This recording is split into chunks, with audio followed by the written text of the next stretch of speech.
want to introduce the next panel, where we will be talking about what I regard, maybe a little biased because I come from the world of media, as really the biggest use case. Because if you think about what the digital economy is now, it is media-based. We are all, in some respects, contributing and participating in the digital media economy of our age. With our attention, with our content, we are prosumers in a very, very differently changed world. And it's a problematic one, right? We know all about the problems we have with Facebook. And it's not just about fake data and issues around that. It's also about how we reward people who are contributing to this. And the breakdown of information, there's a loss of data, there's a lot of opacity in the digital media economy. So we're going to talk about that in this session. We're also going to talk about it tonight, by the way, the digital money reception that you've just been invited to. We'd love to have people come along and learn more about this. This is my company, Streambed. We're looking into this. And on that note, I'm actually going to take a seat here, and John Riggins is going to come out and lead the way as the moderator from BTC Media. Well, to get right into it, let's have each of you kind of give a brief intro of yourself and maybe kind of the one thing you're really excited about, especially for what blockchain tech can, how it can kind of change media and entertainment for the better. We'll start with you, Anne.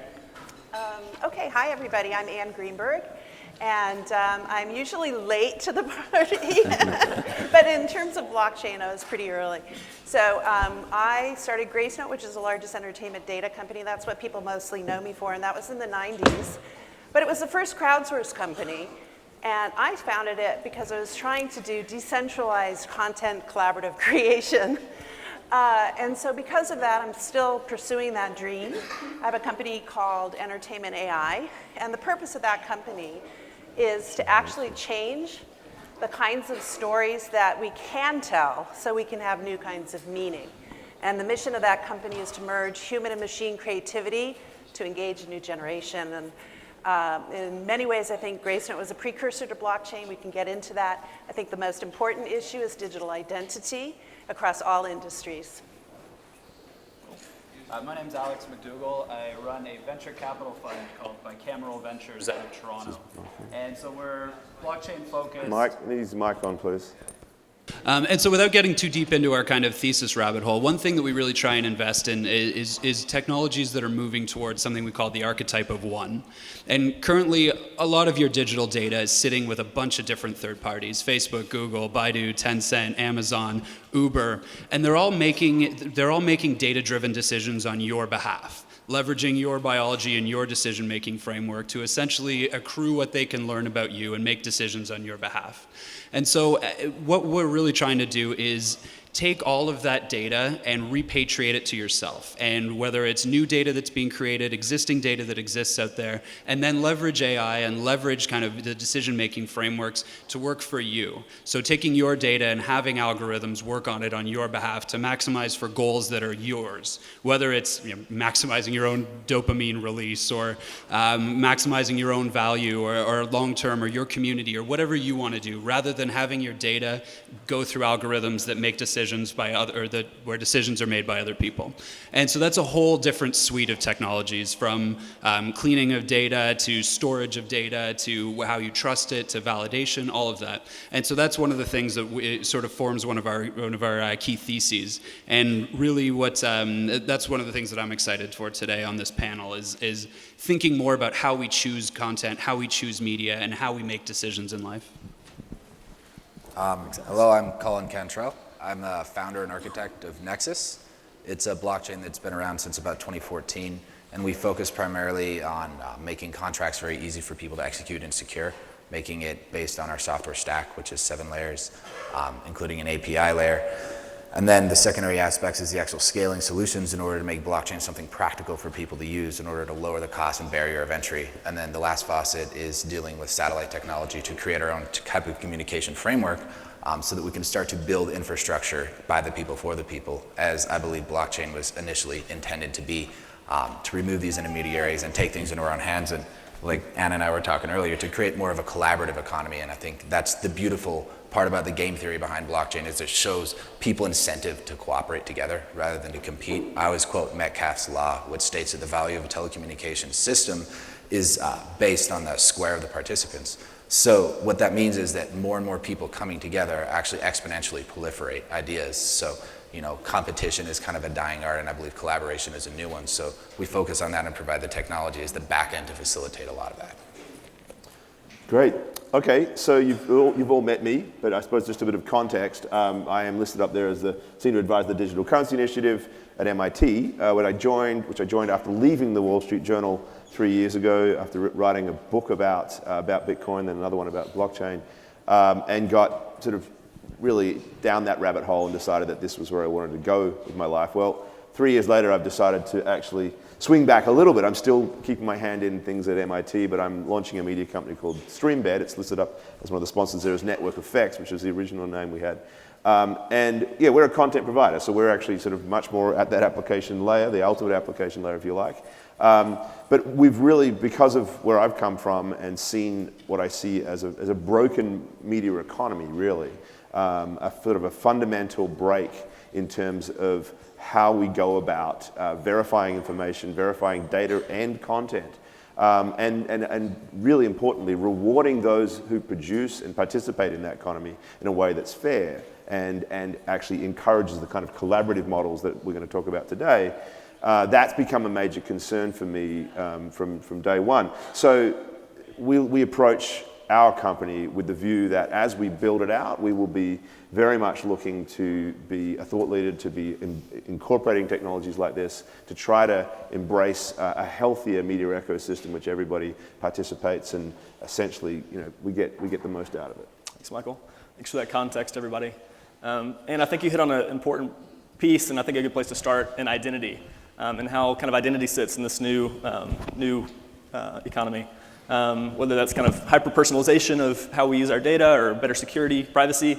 Maybe can you just kind of speak a little bit to your thoughts on digital identity in this new digital age? Yeah, of course. So I'm going to relay an anecdote. Was in the late 90s, Napster came to visit our company, and everybody knows who Napster is, right? And they said, we have the greatest marketing platform in the world, and every label should license us. And we want your help. And I said, look, guys, I think you should go back to your funders, ask them to invest in the best possible content you can afford, trade it through your best marketing platform in the world, and you won't need anybody else. And they're like, bleepity bleep, and I was like, you know what, look, guys, give me a database which allows an artist to set their own price, pay and get paid based on that, and by the way, it needs to be changeable. And so we need a dynamic database. And basically, they were supplanting a sale, and they knew it, right? And they were saying that this promotional piece should be enough. So I became very focused with this arm wrestle with the crowd. And so what I also said to them was, look, guys, some songs, some music I'm happy to pay for. Some you got to pay me to listen to. So now what we're moving toward is this notion of being able to have a self-sovereign ID. It's absolutely critical that you have control over what's happening with your data, at least some of it, and in certain contexts. And it's going to be a complex lockbox structure where you get to set different privacy settings and have different personas based on that use. And because I'm all about collaborative creation, what we're doing is you have your creative moment is merged with other people. What happens to your sense of identity under those conditions? It's really a fascinating thing, but it's absolutely critical that everybody become very educated about it. Otherwise, you'll work for the man forever. And one super interesting thing to build on as well is I think we're all kind of aware that a lot of whenever we click or turn or do anything, there's data that's being created that's going out there.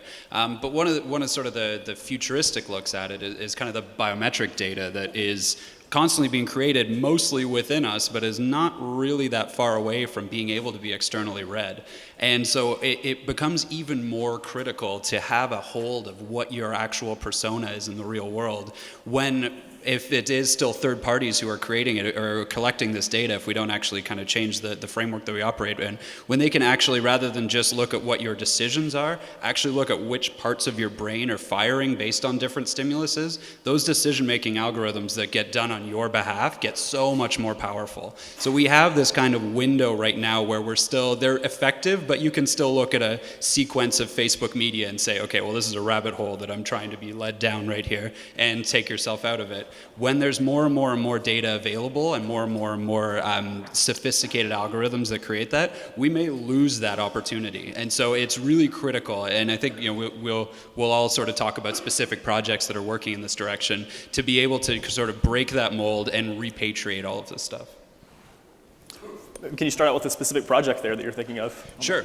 So sorry to talk my own book here, but one of the projects we've invested in is something called MetaLife, which is a browser essentially where whereas Chrome is a bit of a vehicle for Google to accumulate data for you, MetaLife's a vehicle for you to accumulate data for yourself. So whereas your Chrome profile and your Google profile, you don't actually really know what it looks like. There's a bunch of links you can go to and it shows your history or it shows some of your preferences. MetaLife essentially creates a data dashboard for you that shows a 360-degree view of everything you've done, your habits, and shows sort of what your digital persona is. And then down the line, you're able to actually market that and sell that if you want to, under your own control. So you can release certain parts of it to advertisers, or you can release certain parts of it to people who are looking to incent you to take a certain type of car rather than another in an Uber, or something along those lines. So it's essentially the first step is kind of controlling your data flow, and the second step is going backwards in time and being able to scrape what Google already has and add it to your kind of personal data flow.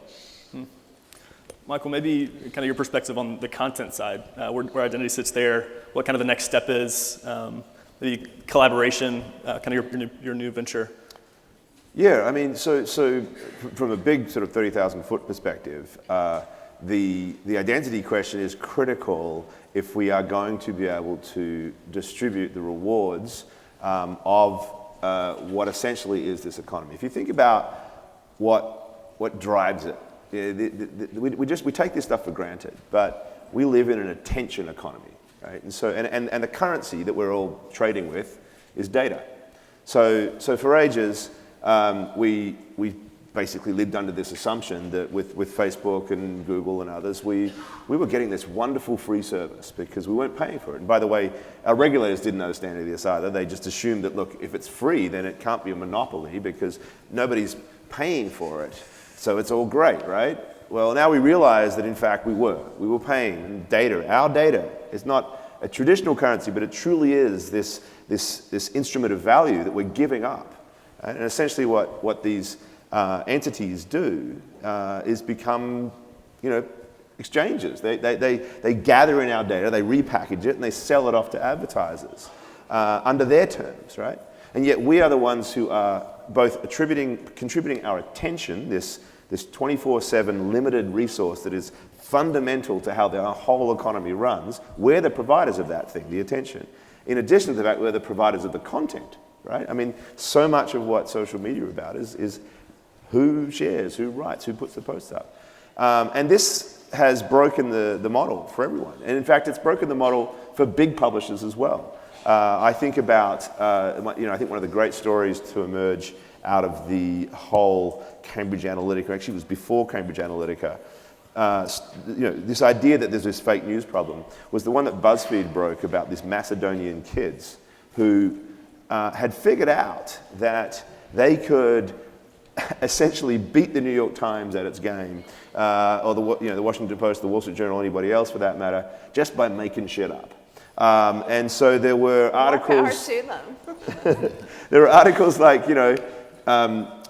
Donald Trump is endorsed by Pope Francis, right? And what they realize is that if you land that in the right ecosystem, right? So Facebook has created a closed algorithm that we cannot see, that is essentially building like audiences or lookalike audiences that are going to continue to reshare and What a retweet stuff. dystopic term, though. Lookalike Lookalike audiences. And there's a bunch play of on the word clones. like and lookalike, and we are all the same, right? We are this dystopian crowd of singularly minded believers in a particular idea. And if you land this particular content in that thing, you'll get so many shares of that you'll generate all these Google cents back to your silly website back in Macedonia. You know, this is, for nothing, they're making stuff up and they're getting more traction, more hits than the New York Times, which spends money, loads of money, trying to get the balance right? So the system is completely broken. But to get there, to bring this all the way back to identity, is how are we going to actually reward everybody who's contributing to this process? Well, we need to figure out who you are. And so that this system, and we know we talked about stable coins in the previous panel, we've got the mechanism to distribute value to people. Facebook's, running its own token, God bless them now. But essentially, to be able to run that payment system, we have to figure out who people are. So this identity piece is a really, really important building block to what I see as the ultimate solution to this very broken system. To add to it too, I think privacy is an important part of basically you need to know somebody's identity as the identity of their track records if you want to decide to share whatever, but without knowing exactly who they are, having a pseudo-anonymous Was it nature. Identification rather rather than than identity I know itself, Michael yeah. Casey likes to Right. do this and that and that and this. Absolutely. On Facebook, we don't really have that protection. And with Google, I mean, if you look at the new Google, whenever you search something, you always see Google at the top because they still have their tracking cookie running through. And then you try to click off, it says, hey, you're leaving this site. This is redirecting you, scary. And that's become a bit of a problem. The machine's kind of grinding us up instead of allowing us to find that. Because, I think the freedom to find information that's relevant to you is the point of it. And that's what the internet was originally created for, is freedom of information to flow between individuals. And that's what a search engine was for, is for you to find what's relevant to you by what you search. Right. And when we can change that and make it more decentralized and pseudo-anonymous, where your preferences that you hold personally, like a private key, actually discern the filters that allow you to see a different set of results for the same keywords, I think that's going to allow information to proliferate to the right people in a more organic way that's not machine manufactured by some big institution like Facebook. Isn't the issue the business model?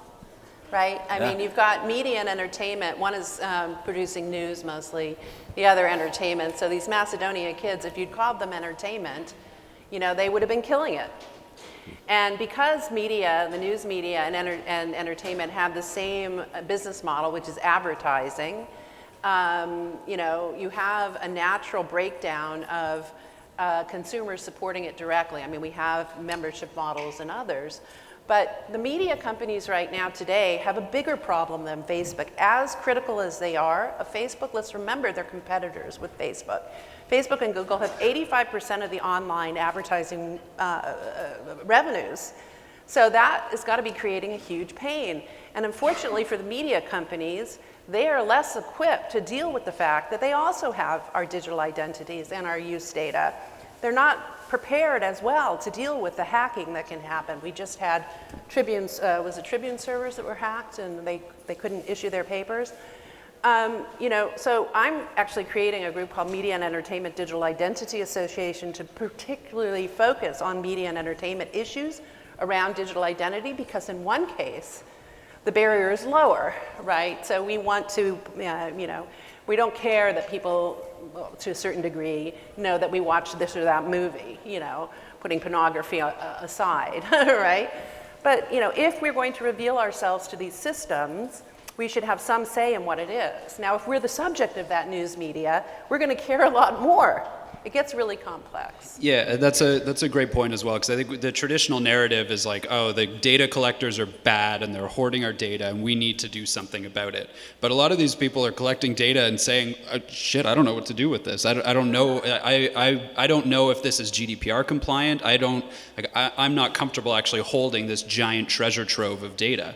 And so, from just a compliance perspective, they would love a solution where they can reference that data or license it or treat it like intellectual property that it is, because it's a lot less risky for them. But also, and this is a bit of a second order thought, is When you hold your own trove of data, that's great, but that's just one small trove of that data. And maybe, like Google's is huge, but even that is still just a small slice of the total data that's available.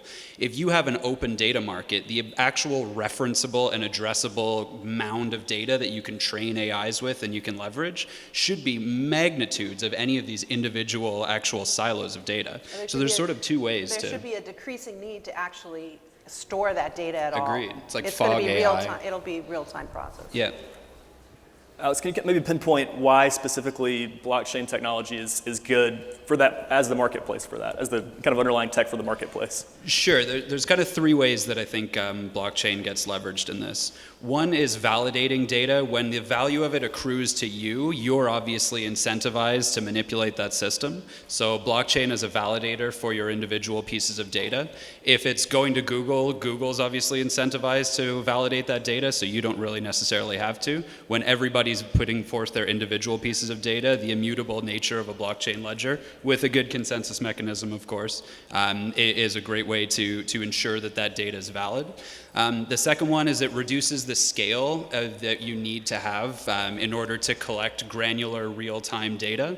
So if you can make micropayments to people every time they do some little thing, that's a much better, richer data source than even what we have today, which is I'll give you a system and you give me everything about you, which is sort of the Google and Facebook model. And the third one is the ability to trust somebody that you don't know, where you look at a piece of code and say, if I do this thing, I will get compensated, rather than you look at a piece of paper from a company and say, maybe if I do this thing, I might get something in T+3 when it settles, and if they don't take me to court, and blah, blah, blah. So there's sort of a bunch of different levels of granularity that blockchain specifically can allow this type of next level framework to bring into the real world. We can do a lot of it with current technology. Blockchain is not a panacea for it, but it is a thing that enables things that cannot be done in the real world. We can get certain of the way there, but we need something like this, whether it's blockchain or Hashgraph or whatever the other kind of technologies that are under development right now. We need some way to get more granular and more trustworthy. Thanks, Alex. Hey, Colin, maybe on the music side of media here, you can probably kind of replace, Spotify with the Facebooks and Googles of the world in terms of how dominant it is. I mean, partially, but one of the biggest problems, even with music like Spotify or Pandora, is the licensing. There's always chains of people who owns the publishing rights. They have big paper trails. It's very difficult. So by the time it goes through so many middlemen, the artist really doesn't get paid.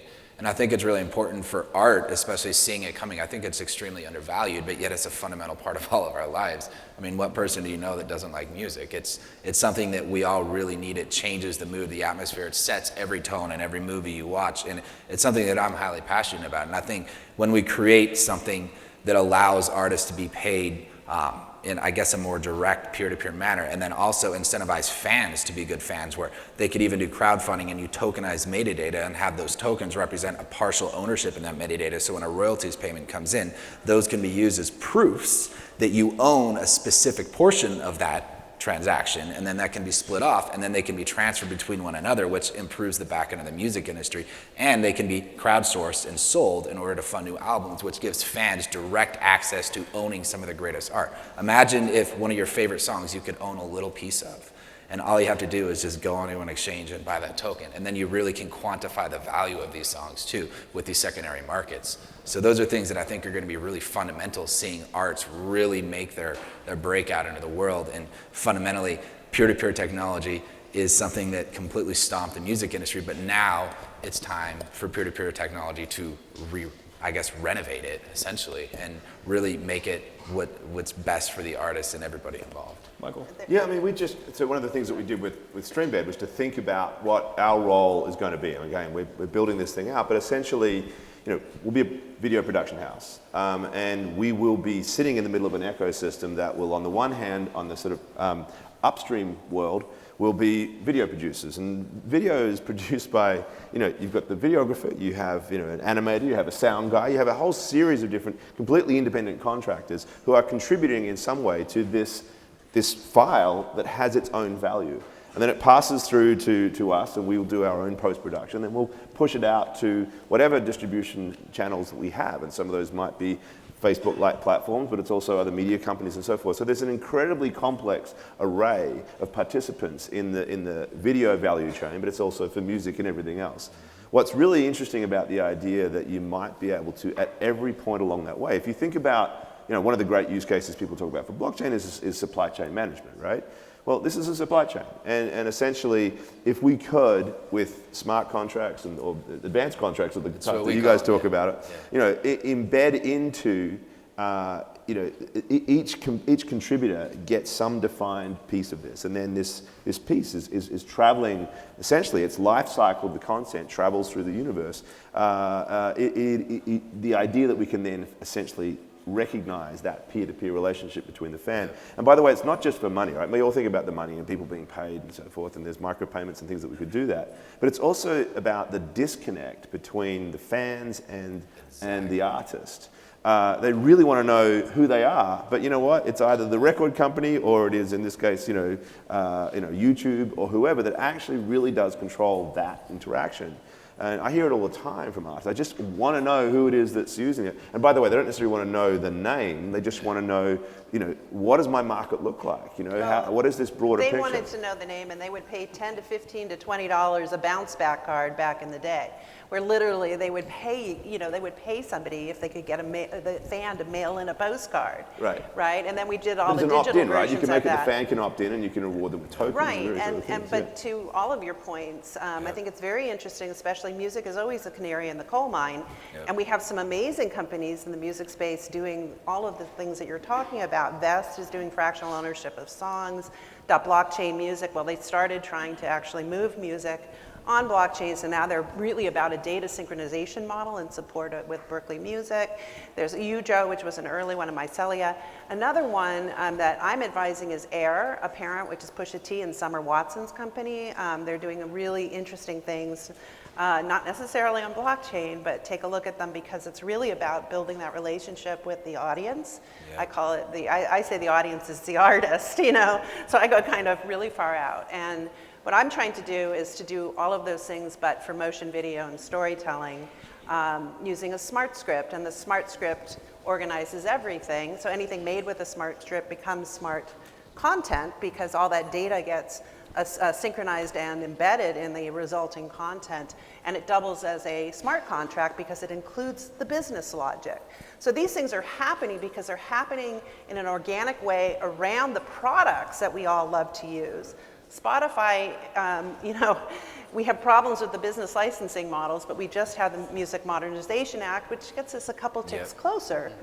But really with Spotify, what you have is a bottleneck because people discover music through the playlist and there's two guys programming it. Right? So that's where you really need to disrupt as well. And just one last point to build on that is we were talking a little bit backstage about how we need to sort of evolve the concept of money into just something that's an exchange of energy. And even to the point of imagine you could own a portion of your favorite artist's song by going to an exchange and buying it. What if you could own it by sharing it 35 times? So there's no actual dollars that are ever exchanging. It's more I'm creating something of value for you and you are paying me in something value for back. And that's really the blockchain kind of after all, that's what we said, that we already have an economy that's built on non-dollar based forms of value, the data itself, right? So we're already living in this world. It's just about how do we define it and start to find ways to actually automate and quantify it and then sort of basically contract on that basis, right? Self-sovereign quantification. Self-sovereign quantification. I mean, because currency is just a contract between individuals. It's a mutually agreed upon, hey, I'll exchange this for that, and they just agree upon it. And it's a psychological value. Yeah, it's a story. It's a value that people generate together. So when we realize these concepts of money, it's like this secret that's unlocked where we can understand what we can really do. Now, I mean, this is something banks have been doing for a long time, and we're the ones that quantify the value of their banknotes. Now we can quantify the value of whatever we want, which really opens the future up to so many bright possibilities. I'm curious to know if you think truth is attainable using a blockchain. Truth? It's all relative. I mean, you gather a relative truth. Existential here. I need some of your relatives tell the truth. We've got a couple more hours here. Which Let's truth? just dive into this. I mean, it's hey, really my book was called The Truth Machine, if anyone wants to know why I chose that name. It's because it's not, I don't know, truth is all relative is a dangerous thing to say, but what I would say is that most truths of what we take for how we operate. And this is why you mentioned money as a story. Yuval Harari, you've got to read *Sapiens*, right? The idea that we tell stories to each other, and it really doesn't matter, to be honest, if it's all that true. It matters what we agree upon, right? Exactly. What is the consensus around this? So I always ask people, like, what is the exact GDP of the United States? Come on, give me that exact, precise, absolute, to the cent number. It doesn't exist, right? It is a consensus that we've all agreed upon because we've got a standard around which we develop this information. Even Newtonian physics, right, was essentially, debunked to some extent by Einstein. So every bit of truth, in some respects, is a process of consensus. And it's okay. That's actually one of the great things about being human, is that we come to agreement on these things, and then we build stuff on top of it. So building machines, which is why I called our book The Truth Machine, is all about this, right? How do we build a mechanism by which we can all recognize that this is the fairest and truest way to understand the validity of the data, the validity of the information that we're using, and reward people accordingly? So that's why this truth question becomes, to my mind, very interesting in the context of a blockchain. But there's objective truth and then there's subjective truth. And even if you have a collective subjective truth, that's maybe an agreed upon collective subjective truth, but maybe it's not necessarily the truth. And when we get to absolute I'd say good place it's a to be. worthy pursuit, it but becomes, it's not very it gets really esoteric. It but yeah, does. I mean, the ability for us to collectively validate truth is very, very important, like the truth machine and blockchain. And that's really what allows us to do it with the blockchain, is that you have more and more validators agreeing upon and verifying one another, just like the scientific method, where it took authority from the church of knowledge and it gave it to people because it's, hey, Mike, I will agree with you on this if I can replicate it myself and verify your results. And then we check, and then it equals. And then therefore, more people check, and then you get more and more scientific process, where before it was, I'm an authority, and this is a truth because you have to listen to me. Right. And interesting enough, full circle back on our media, that's when the Renaissance started. And that's when some of the greatest art expanded out, because now people have the ability to discern truth for themselves by checking and balancing one another. Now we have a high priest telling us that there is fake news. Right? Okay, but yeah, I mean, I think we're living through the death of the Renaissance. I actually think we've come out the other side to omnidirectional storytelling. It's a new Renaissance now. It's a new Renaissance, but I think it's one where my question is blockchain or any consensus model a popularity contest, right? It's a resource contribution contest. That's the game. In other theory words, of it. the people with the most people using their coin win? The more costly it is to produce and validate the block, then the less likely it is that you're going to attack the consensus mechanism. That's what prevents proof of work, is how many millions of dollars it would cost per minute or per 10 minutes to attack the network. So maybe it's more of a giant anti-spoof machine. No, it's a giant disincentivizing mechanism of game theory. The blockchain is completely based upon the game theory of, I'm going to disincentivize you to attack it because the cost of the attack is going to exceed your profit from the attack. So generally that's not going to happen. Now we saw Bitcoin Cash, Satoshi's vision or whatever. That was a little bit of a different one because that was then a game of ego. So it was no longer about the cost of the attack is in money. Now it's in who's the bigger man. And which is a resource as well. Yeah, and they burned all of their resources in this battle of egos, and then both ended up worse off. And here come the women. The interesting thing about that, well, I'm just going to say about the Bitcoin Cash thing, which I think is really interesting, is that it to your point about being in egos, at the end of the day, the value of Bitcoin Cash versus Bitcoin, ultimately became a decision for the users, right? And so there's actually two layers, I think, to the way the blockchain works, and I'm going to bring this back to media in a moment, but essentially, yes, the disincentivizing machine that is critical to prevent attacks, so that we can all step back and say that message there is an accurate message according to the consensus we've all agreed upon is fundamental. But the next layer of it all is like, okay, do I value that system? Is that system the right one for me? And that's, interestingly, when it comes to the Bitcoin Cash and everything else, battle, egos and branding and messaging and which is the true Bitcoin, all of that became relevant. So in a way, this is also what needs to happen in our, I think, truly collaborative collective environment. Blockchains are going to be run by machines and by institutions that sort of invest in proof of work. Hopefully we get to have as decentralized structure as possible. But at the end of the day, what's really, really important is how do we engage human beings in the understanding of what we all recognize to be of value. And I think that it's building upon this base that's the real opportunity, not just the base itself. All right. Agreed. That's about all the time we have here. I think we got to the heart of what truth is, and we're blockchain is there. So we'll leave you with that. It's just turtles all the way You got down. to get a little esoteric, man. Stay for lunch, and there'll be a therapist and Right, yes. Yeah. Lunch is the way to truth. Truth is always through your stomach. We know that's the one true 100% absolute truth there is. Maslow's hierarchy there. All right, thanks everyone. Great. Thanks everybody. Thank you. I think we need to